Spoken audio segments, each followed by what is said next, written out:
dimuliakan oleh Dia yang berfirman kepadanya, "Anakku, engkau telah kuperanakan pada hari ini." Pada hari pembaptisan terdengar juga suara dari surga mengatakan, ini adalah anakku. Kita buktikan. Ayat 22 lagi, Ratu. Dan turunlah Roh Kudus dalam rupa burung merpati ke atasnya, dan terdengarlah suara dari langit, "Engkaulah anakku yang kukasihi, kepadamulah aku berkenan." Haleluya. Jadi, momen pembaptisan Yesus adalah momen pentabisannya sebagai imam besar menurut ritus Melkisedek.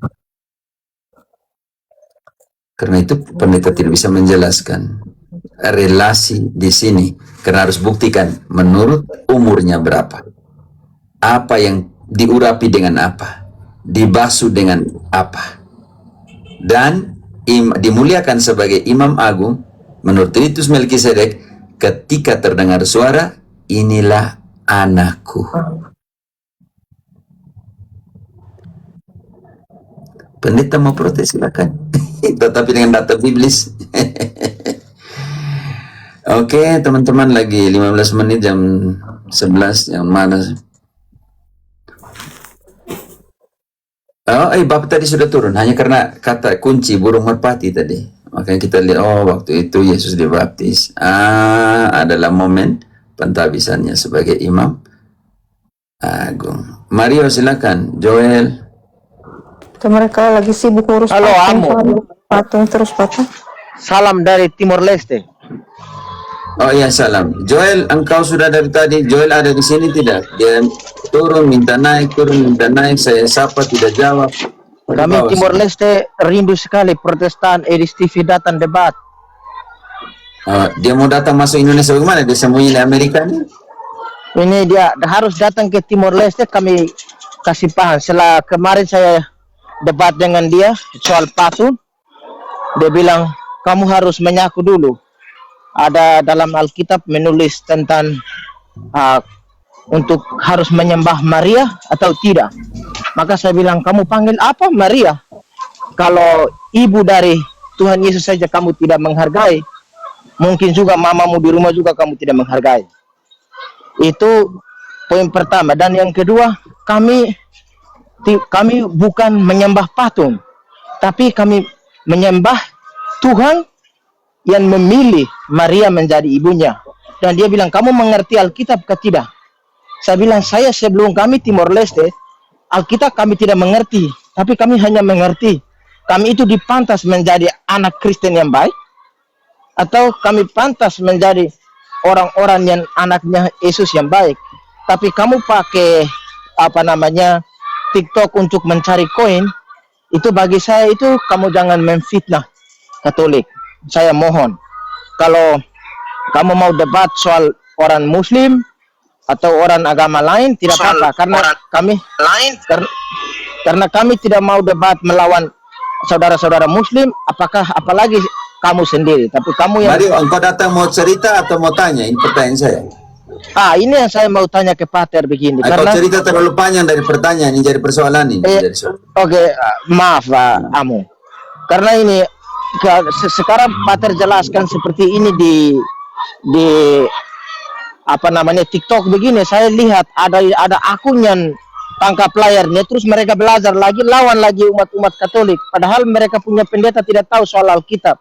Makanya saya mohon kepada Pater tidak terlalu mohon yang memperluaskan. Mario, mana pertanyaanmu? Engkau menjelaskan lebih panjang dari pertanyaan ini, saya bingung di sini, Mario. Pertanyaan saya begini, Pater. Kalau kita sebagai anak-anak Katolik, apakah menurut Protestan kita menyembah Bunda Maria atau menyembah patung yang selama ini mereka mempermasalahkan? Itu saja, Pak.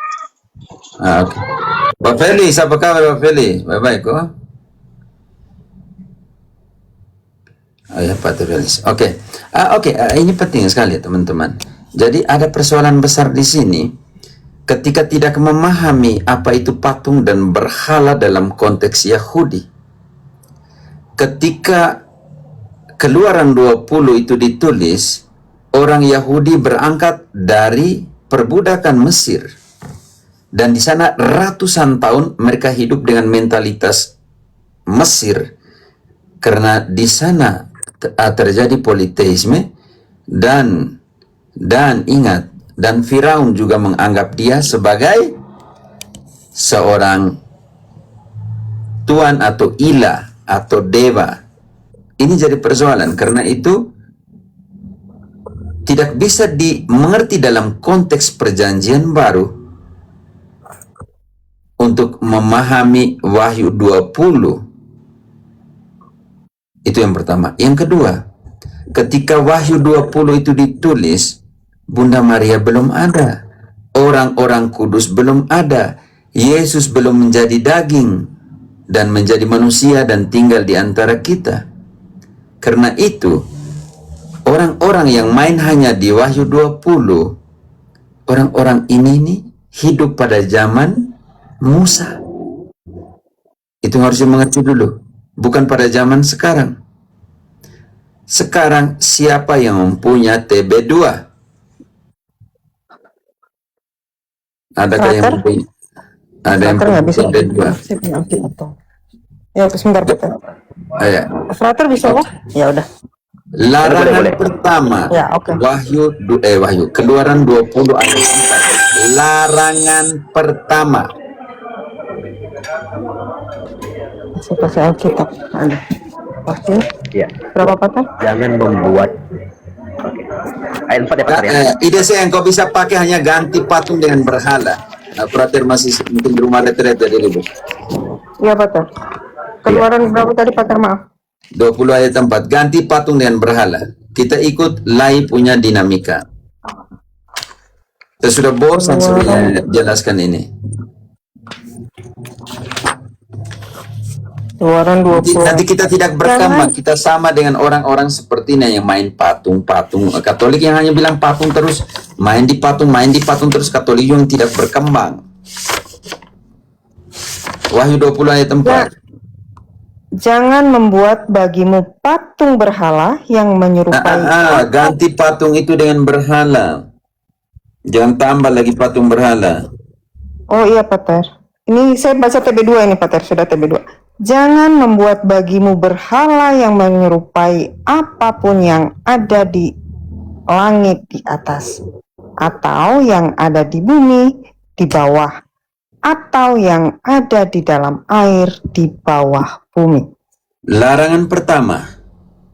Karena itu, jangan buat berhala apapun. Kalau itu dikatakan patung, mati-matian Protestan bilang, Edis bilang patung. Kalau begitu, segala jenis imágenes, kalau di dalam bahasa Spanyol lebih bagus lagi, imágenes, image. Jangan buat gambar patung dalam bentuk apapun. Itu larangan juga. Jadi Protestan juga tidak penting, tidak boleh buat patung, buat foto, buat gambar. Itu larangan, berarti tidak boleh juga.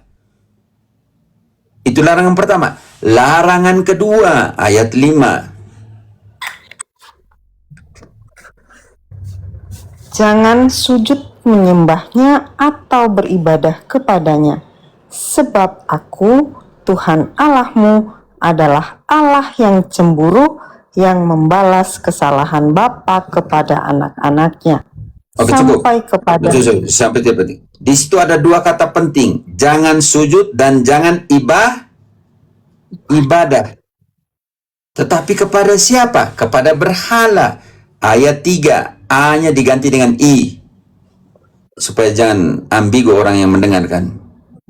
Jangan ada padamu ilah lain di hadapanku. Oh, sekarang yang dimaksudkan itu adalah ilah lain. Jangan sujud, karena Allah itu Allah yang cemburu. Kita pakai Keluaran yang sama, tapi dia Edis TV tidak baca ayat 34, ayat ke-13 selanjutnya.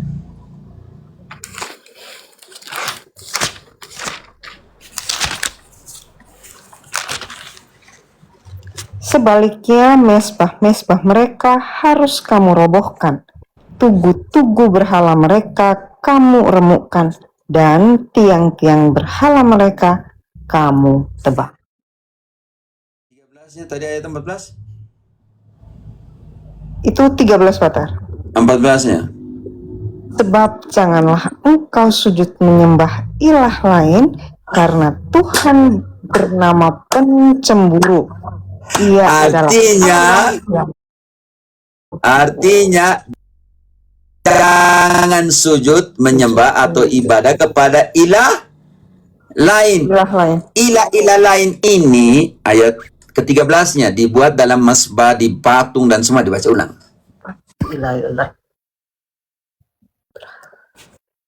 Sebaliknya, mesbah-mesbah mereka harus kamu robohkan, tugu-tugu berhala mereka kamu remukan, dan tiang-tiang berhala mereka kamu tebang.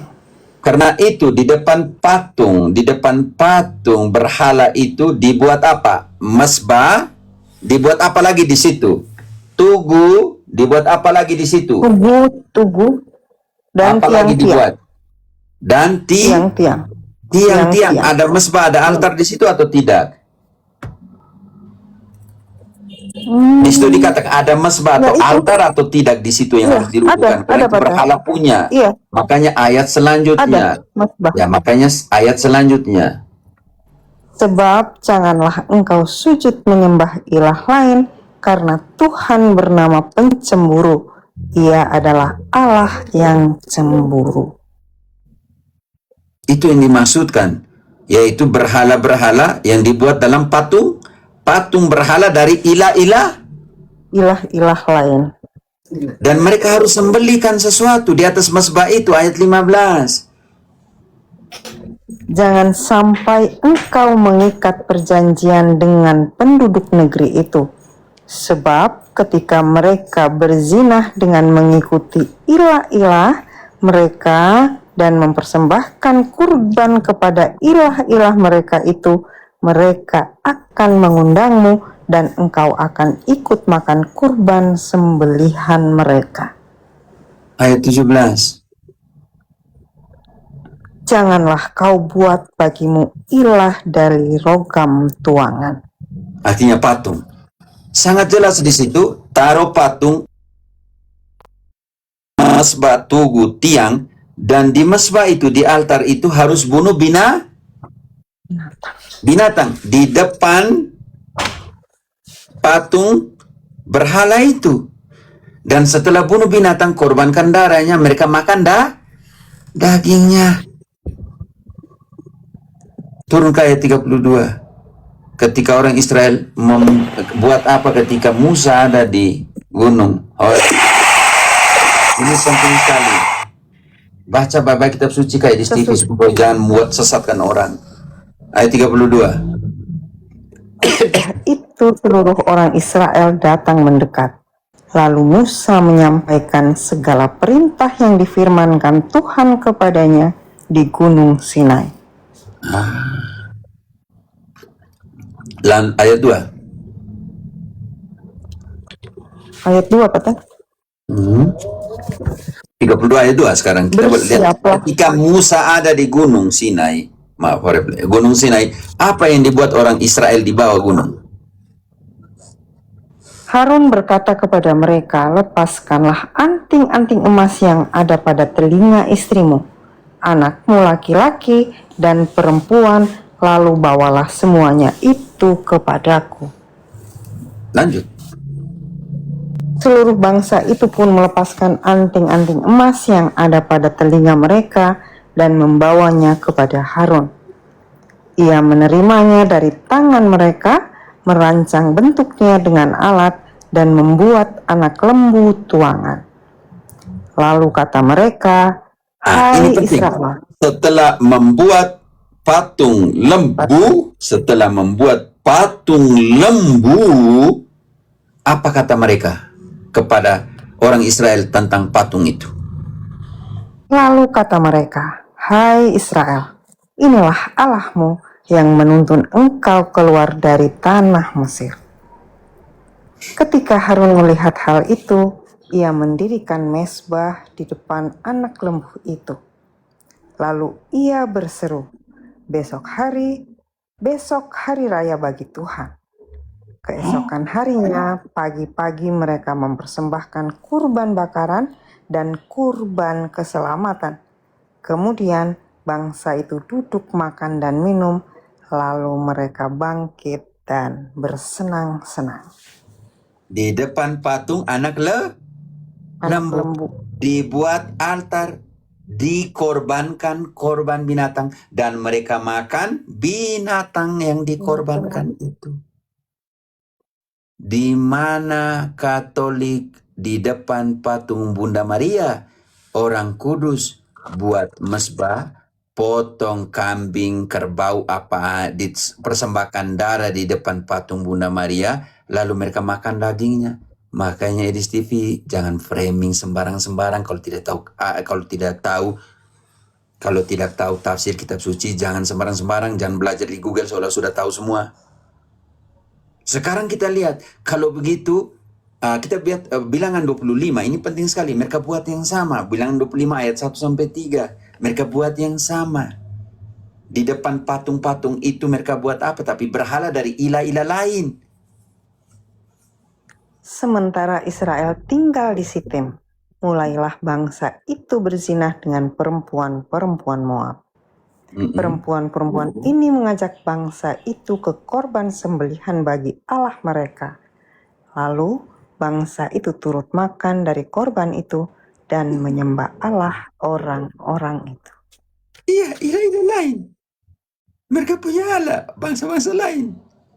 Dan itu di dalam Ulangan 7 ayat 5 harus dirobohkan semua masbah-masbah itu. Yang dimana dipersembahkan binatang, korban binatang di depan patung-patung itu. Patung dari ilah-ilah lain. Ulangan 7 ayat 5. Tetapi beginilah kamu lakukan terhadap mereka. Mesbah-mesbah mereka haruslah kamu robohkan. Tugu-tugu berhala mereka kamu remukkan. Tiang-tiang berhala mereka kamu hancurkan. Dan patung-patung mereka kamu bakar habis. Di situ ada unsur penyembahan berhala, yaitu ada patung dari ilah-ilah lain, ada mesbah, ada tiang-tiang, ada yang mempersembahkan binatang di depan patung itu, tetapi dari ilah-ilah lain. Karena itu berhala adalah apa? 1 Tawarik 16 ayat 26 mendefinisikan apa itu berhala. Sebab segala Allah bangsa-bangsa adalah berhala, tetapi Tuhanlah yang menjadikan langit. A-nya kecil ya, ilah-ilah bangsa-bangsa, kita bedakan di situ. Makanya kalau kita dengar A-nya, oh ini sama dengan Allah yang besar ya, A-nya. Bantung dulu. Oh berarti Pater, maaf, ini kalau kita ngelihat tulisan Allah kecil berarti kita ganti ilah ya? Ya. Ya, baik-baik Pater. Ya. Sebab segala ilah bangsa-bangsa adalah berhala, tetapi Tuhanlah yang menjadikan langit. Artinya, Ilah dari bangsa-bangsa itu yang bangsa-bangsa lain dikatakan berhala. Ini yang dimaksudkan di situ. Oh ya, yang dari sudut pandang berhala kita sudah mengerti. Sekarang bagaimana dengan patung-patung di dalam kebudayaan, tradisi ibadah dan liturgi orang Yahudi? Apakah Allah melarang ataukah Allah menyuruh membuat? Oke, yang pertama kita pakai Keluaran yang sama, 25 ayat 18. Allah akan berbicara dari kedua patung kerubim. Dan haruslah kau buat 2 kerub dari emas. Kau buatlah itu dari emas tempaan pada kedua ujung tutup pendamaian itu. Buatlah 1 kerub pada ujung sebelah sini dan 1 kerub pada ujung sebelah sana. Seiras dengan tutup pendamaian itu, kamu buatlah kerub itu di atas kedua ujungnya. Kerub-kerub itu harus mengembangkan kedua sayapnya ke atas, sedang sayap-sayap yang menudungi tutup pendamaian itu dan mukanya menghadap kepada masing-masing. kepada tutup pendamaian itulah harus menghadap muka kerup-kerup itu. Haruslah kau letakkan tutup pendamaian itu di atas tabut, dan dalam tabut itu engkau harus menaruh loh hukum yang akan kuberikan kepadamu. Dan di sanalah aku akan bertemu dengan engkau, dan dari atas tutup pendamaian itu, dari antara kedua kerup yang di atas tabut hukum itu, aku akan berbicara dengan engkau tentang segala sesuatu yang akan kuperintahkan kepadamu untuk disampaikan kepada orang Israel. Dari kedua patung kerubim, Allah akan berbicara kepada Musa. Patung di dalam perjanjian lama, dalam ornamen liturgis, Allah menggunakan patung untuk menyembuhkan orang Israel. Bilangan 21 ayat 8 dan 9 kita buktikan. Kenapa anti patung? Kenapa anti patung? Kalau kalian lihat Keluaran, itu omong berhala, tetapi patung yang disuruh Tuhan untuk buat, Yahweh untuk buat. Lihat, antara kedua patung kerubim, Allah akan berbicara kepada Musa. Sekarang, melalui patung apa Allah menyembuhkan orang Israel? Sebab api keluar dari Hesibon. Bilangan 21 ayat 89 bukan itu, Nona. Oh, sorry Pater, 28. Sorry, 28. Maka berfirmanlah Tuhan kepada Musa, buatlah ular tedung dan taruhlah itu pada sebuah tiang. Maka setiap orang yang terpagut jika ia melihatnya akan tetap hidup. Lalu Musa membuat ular tembaga dan menaruhnya pada sebuah tiang. Maka jika seorang dipagut ular dan ia memandang kepada ular tembaga itu, tetaplah ia hidup. Melalui apa Allah menyembuhkan orang Israel yang terpagut ular? Melalui apa Allah menyembuhkan orang Israel yang dipagut ular? Baca kembali ayat 9-nya. Semua di atas tidak ada. Lalu Musa membuat ular tembaga dan menaruhnya pada sebuah tiang. Maka jika seorang dipagut ular dan ia memandang kepada ular tembaga itu, tetaplah ia hidup. Karena itu jangan keliru dengan sujud menyembah. Sujud menyembah dalam pengertian ibadah itu harus punya 3 unsur. Harus di depan patung itu harus ada altar atau mazbah. Harus ada hewan apa yang dikorbankan. Dan setelah dikorbankan, orang yang pergi korbankan itu harus makan. Dan harus ada orang yang mengorbankan. Itu kriteria penyembahan berhala di depan sebuah patung atau berhala, supaya kalian tahu. Sekarang di dalam bait suci Yerusalem ada apa? 1 Raja-Raja 6 ayat 23 selanjutnya.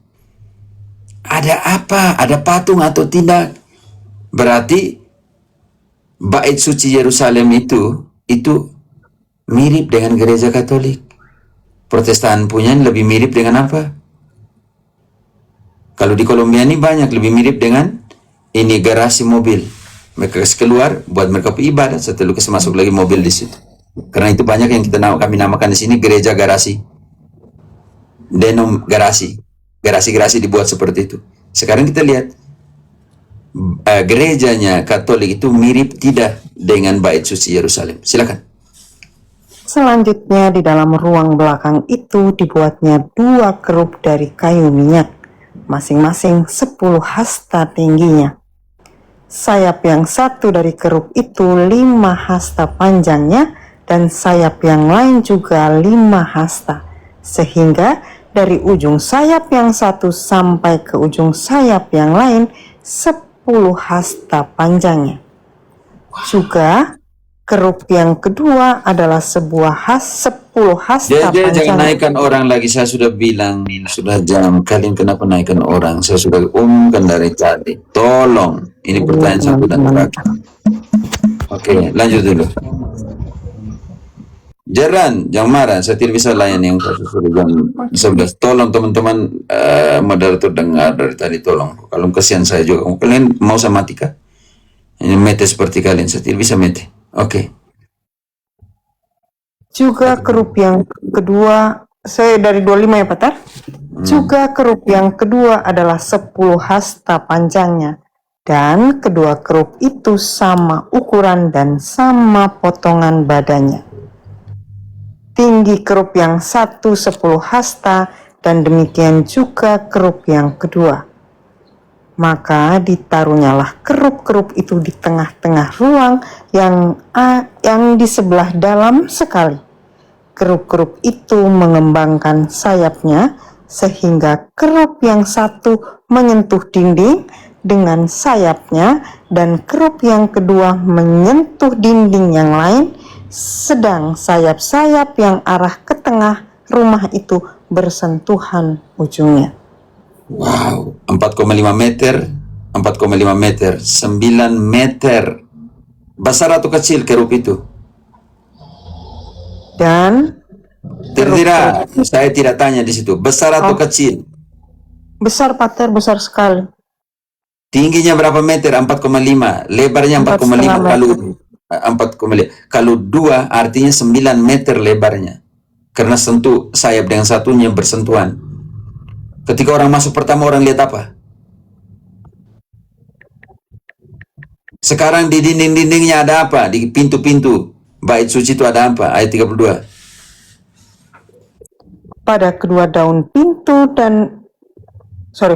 pada kedua daun pintu yang dari kayu minyak itu, ia mengukir gambar kerup, pohon korma, dan bunga mengembang. Kemudian dilapisinya dengan emas. Juga pada kerup dan pada pohon korma itu disalutkannya emas. Artinya, ketika orang belum masuk bait suci, orang sudah lihat patung apa di depan pintunya? Gambar kerup, Pater. Ya, kalau sebuah gambar kalau ditaruh dengan emas, jadi patung atau tidak? Patung. Ya sudah, apa yang mereka lihat? Patung, kerubim, patung Kerubim. pohon, kurma, dan semuanya di situ. Yesus berapa kali masuk bait suci? Orang gereja perdana berapa kali masuk bait suci? Hampir tiap hari mereka masuk ke sana. Dan mereka lihat pertama ya patung-patung. Yesus bilang, rubuhkan patung-patung itu. Itu penyembahan berhala. Begitu kan? Mana ada ayat dalam kitab suci perjanjian baru ketika Yesus masuk bait suci dan dia bilang, rubuhkan semua patung-patung kerubim. Cungkil semua itu, patung-patung pohon ini, pohon apa tadi? Pohon kurma dan lain sebagainya di situ. Tidak ada.